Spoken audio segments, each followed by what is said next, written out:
নলবাৰীৰ বৰঘোপা কীৰ্তনঘৰৰ শতবৰ্ষপূৰ্তি অনুষ্ঠানৰ সামৰণি।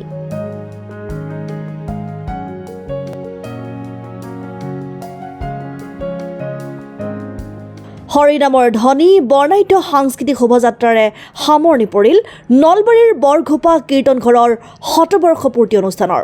100 বছৰ সম্পূৰ্ণ কৰা নলবাৰীৰ বৰঘোপাৰ ঐতিহ্যমণ্ডিত কীৰ্তনঘৰৰ শতবৰ্ষপূৰ্তি অনুষ্ঠানটো বৰ্ণাঢ্য কাৰ্যসূচীৰে পালন কৰা হয়। শতবৰ্ষ উদযাপন সমিতিৰ সভাপতি চৰিত্ৰ কলিতাই ধৰ্মধ্বজা উত্তোলন কৰাৰ পিছতেই বন্তি প্ৰজ্বলন, স্মৃতি তৰ্পণ, গছপুলি ৰোপণ কৰে। অন্যান্য পিছপৰা শ্ৰেণী উন্নয়ন পৰিষদৰ সভাপতি বীৰেন ৰাজবংশীয়ে উদ্বোধন কৰা সাংস্কৃতিক শোভাযাত্ৰাই মুগ্ধ কৰি তোলে অঞ্চলটোৰ ৰাইজক।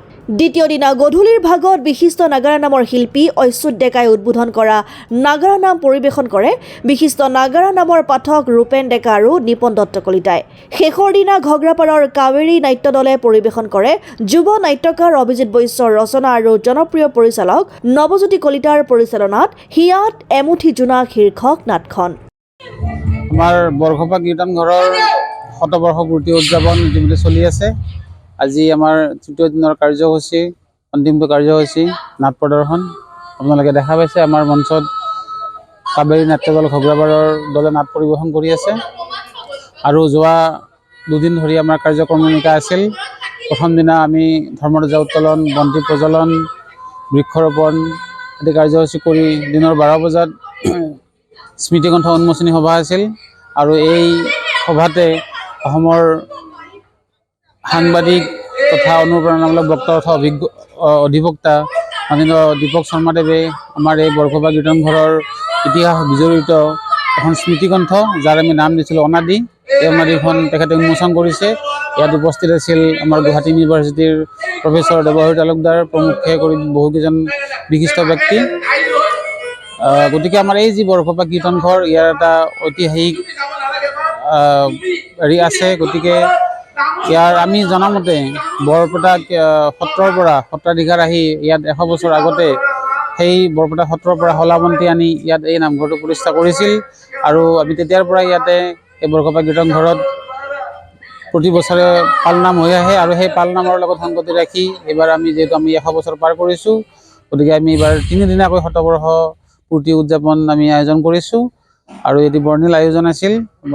ইতিমধ্যে কৈছোঁ আপোনাক, আমি প্ৰথম দিনা স্মৃতিকণ্ঠ উন্মোচন কৰা হৈছিলে। আমাৰ এই বৰঘোপা কীৰ্তনঘৰৰ প্ৰতিষ্ঠা কৰা যিসকল মহান পুৰোধা ব্যক্তি, আমি আটাইকে আমি আমাৰ শ্ৰদ্ধা জনাইছোঁ। তথা তেখেতসকলৰ যিসকল আমাৰ মাজত নাই, তেখেতসকলৰ মানে আত্মাই স্বৰ্গত বাস কৰক, আমি তাকে কামনা কৰিছোঁ। আৰু আমাৰ এই যি স্মৃতিকণ্ঠখন, আমি তাৰ নাম দিছিলোঁ অনাদি। যিহেতু এখন স্মৃতিকণ্ঠ এটা অনুষ্ঠানৰ দলিল স্বৰূপ, গতিকে আমি আশা ৰাখিছোঁ আমাৰ যি স্মৃতিকণ্ঠ অনাদি, সেয়া আমাৰ বৰঘোপা কীৰ্তনঘৰৰ তথা বৰঘোপাবাসী বা এই অঞ্চলৰ কাৰণে এখন মানে ঐতিহাসিক দলিল হৈ ৰ'ব, আমি আশা ৰাখিছোঁ। আৰু আমি কিছু পালন কৰিছিলোঁ। আজি নাটক চলি আছে, আৰু আজি নাটক শেষ হোৱাৰ পিছতে আমাৰ কাৰ্যসূচীৰ অন্ত পৰিব। আৰু এই শতবৰ্ষ অনুষ্ঠানত যিসকল মহান ব্যক্তিয়ে আমালৈ দান বৰঙণি তথা বিভিন্ন ধৰণৰ শ্ৰম দানে হওক বা আৰ্থিক দিশতে হওক সহায় সহযোগিতা আগবঢ়াইছে, তথা আমাৰ যিসকল শুভাকাংক্ষী আমাৰ লগত আছে, আমি আটাইকে ধন্যবাদ জনাইছোঁ। তেখেতসকলৰ অবিহনে আমি এই অনুষ্ঠানটো ইমান সুন্দৰকৈ সুচাৰুৰূপে পালন কৰিব নোৱাৰিলোঁ হয়। গতিকে আমি আটাইকে আমাৰ মন্দিৰ পৰিচালনা সমিতিৰ তৰফৰ পৰা বা উদযাপন সমিতিৰ তৰফৰ পৰা আন্তৰিক ধন্যবাদ জনাইছোঁ। News desk report, Assam time.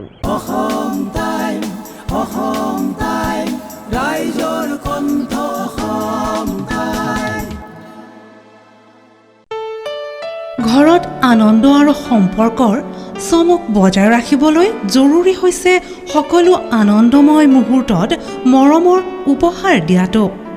সেইবাবে মধুশ্ৰী জুৱেলাৰ্ছে আনিছে সকলো ৰঙীন ক্ষণৰ বাবে বিশেষ গহনা। হীৰাৰে হওক, সোণৰে হওক বা ৰূপৰে হওক, শ্ৰেষ্ঠ ডিজাইনছ আৰু হলমাৰ্কযুক্ত গহনাই ৰাখে সম্পৰ্কক নিখুঁত। তেনেহ'লে আজিয়ে আনক আনন্দ মধুশ্ৰী জুৱেলাৰ্ছৰ সৈতে। যোগাযোগ কৰক 7002800341 নাইবা ভিজিট কৰক LNB ৰোড, নলবাৰী, অসম।